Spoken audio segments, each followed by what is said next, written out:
Hi everyone, welcome to the next episode of the Explain series. Today we're going to be talking about erectile dysfunction.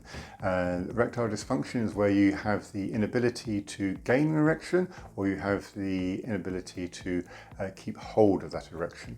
And so the first thing you need to do is to make sure that you're generally healthy, that you don't have high blood pressure, you don't have cholesterol problems, and if you do feel as if there's things going wrong internally in your body, it's always worth going to get a checkup from your family doctor or general practitioner, just to give you an all-rounder, just to make sure you don't have anything underlying like diabetes or what have you.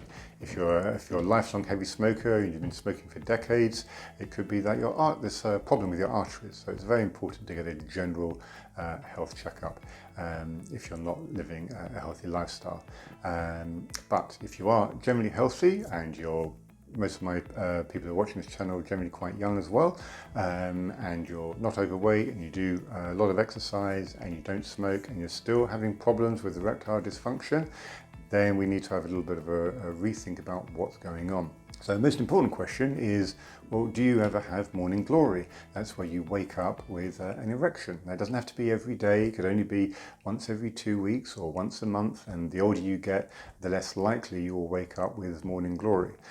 When obviously you're 16, you're more likely to wake up with it more than once a week, for example. The other things you need to think about is, how often are you masturbating? If you're masturbating, in an extreme example I've heard, 2 or 3 times a day, then performing a sex act you're going to struggle to maintain that erection. And so cut down on the masturbation, especially if you're having regular sex with an individual, in which case then stop masturbating. Also, how much are you using pornography? I would personally say pornography can be quite damaging, and so yes, it can be used as a tool to get you in the mood, but a lot of people use pornography way too much. And I think I did a video on the Coolidge effect, which is if you watch porn too much, you're getting way too satisfied because you're getting your ideal sexual partner through that, and therefore when you meet reality, in other words your current partner, chances are they're not going to be as hot as the individuals you find on the internet, and so your body is not going to perform because it's already concentrating on performing on the ideal partner in the pornography world. And so I would actually advise that if you are struggling and you are using a lot of porn, stop using pornography, and things will hopefully come back to kilter very, very quickly, because it's about re-educating your brain what is normal. Another big problem with erectile dysfunction is stress. Now, if you think about if we're in the natural world and we're hunter-gatherers, when will humans have sex? Well, when we're in a nice comfortable shelter, when we've had a meal, and when the home life is generally calm. In other words, the day-to-day life stresses are reduced and are quite low. Fortunately, we have busy lifestyles. There's a cost of living crisis at the moment. Petrol's going through the roof, rents are going through the roof, jobs are very uncertain.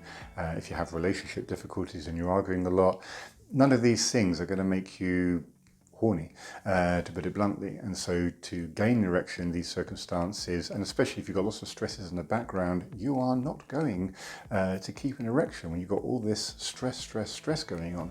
And so it's very important to reduce the stresses wherever you can.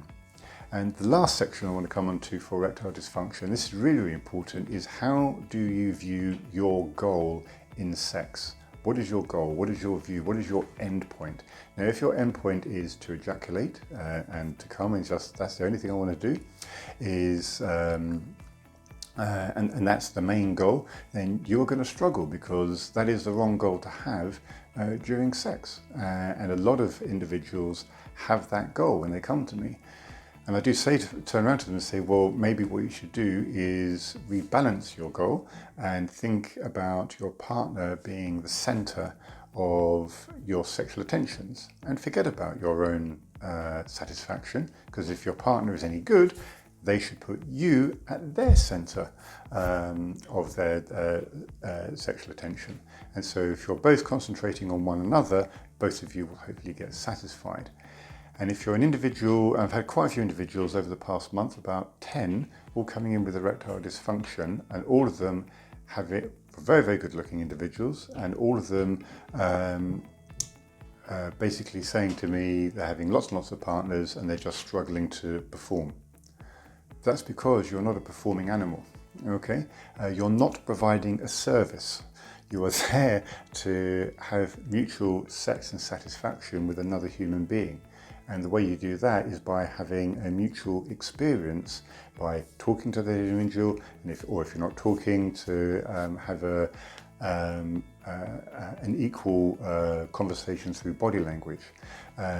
If you are there and you think you're there only to provide a service, I'm here, I've turned up, I'm here to do what's needed and then go, then maybe that's probably the wrong way of looking at it. So before you jump on the Viagra and think, oh, this will solve all my problems, it won't. I've done another video on that. This is something that needs to be solved independently by reducing the stresses, rebalancing your viewpoint on sex, by making sure that you're having a mutual satisfying relationship with your partner. You're not a performing animal. You're not there to provide a service. You're there to make sure the other person, as well as yourself, are having equal and mutual enjoyment in a non-stressful environment, and you are in a position which you want to do. That last bit is actually really important, and that is, if you're the sort of individual that wants a monogamous relationship or sex within marriage, then there's no point trying to go out and have loads of one-night stands before you get married.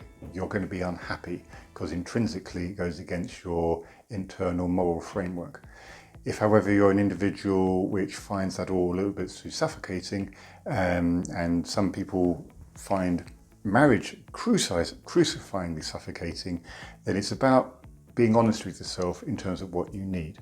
So some people need that monogamous, loving relationship to have a fulfilling sex life, and other people need the reverse. They need different sexual partners to have a fulfilling sex life. Now, only you can answer that as an individual, and only you can decide what you find to be the most satisfying for you. And then you have to communicate this with your partners. But don't take my advice only. Obviously speak to your doctor or speak to a counsellor or a psychologist if you're having further problems. And a psychosexual counsellor are usually best placed to talk about these particular problems if you're having them. But I hope they find that helpful, and feel free to comment below, and hopefully we'll do another update on this video in the near future. Take care and goodbye.